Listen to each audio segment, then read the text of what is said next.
Bonjour, je suis présentement au Centre Montréal pour couvrir le colloque du RSI 2010. Le thème du colloque est le visage de la sécurité. Je vais couvrir aujourd'hui et demain différentes conférences et interviewer les conférenciers. Vous retrouverez toutes ces informations sur le site de secus.ca. Merci.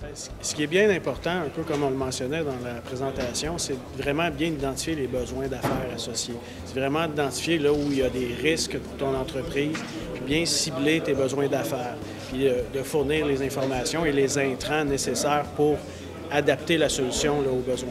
Oui, c'est ça. C'est là que le GIES prend toute sa force. Dans le fond, c'est une plateforme qui permet justement de traiter toutes ces informations-là en normalisant l'information dans un message commun, ce qui est important, puis aussi en filtrant l'information pour aller prendre vraiment les éléments nécessaires que tu veux adresser dans ta solution pour adresser encore là le besoin d'affaires.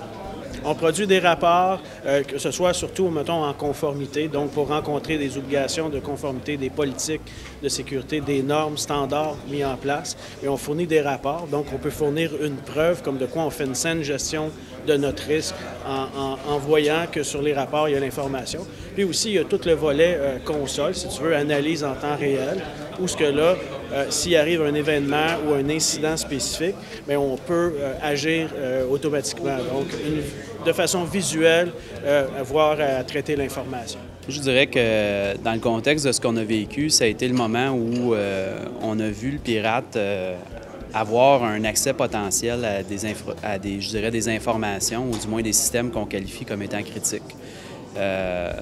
Ça va varier en fonction des organisations, ça va varier en fonction de l'événement. Généralement, nous, les incidents qu'on a, c'est des incidents qui vont être contenus à l'intérieur vraiment d'un sous-système qui ne détient pas d'informations confidentielles.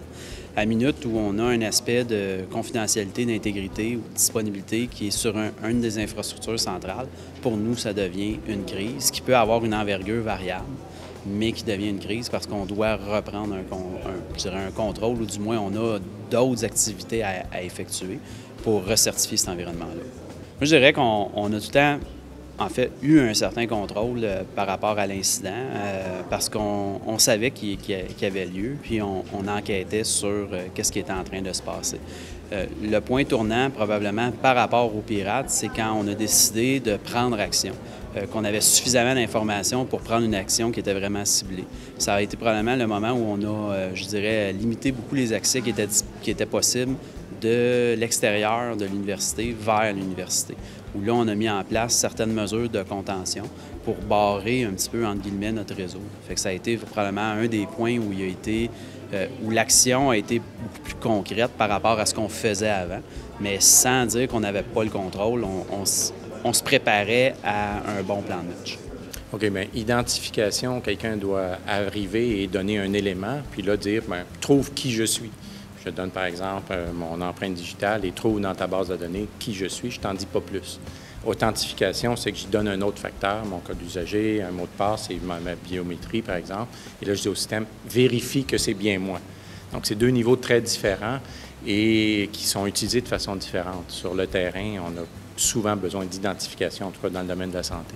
On a regardé beaucoup de technologies différentes. La biométrie, pour l'essentiel, c'était le temps d'accès rapide. On avait besoin de rapidité et de quelque chose que les gens ne peuvent pas oublier à la maison, comme une carte d'accès.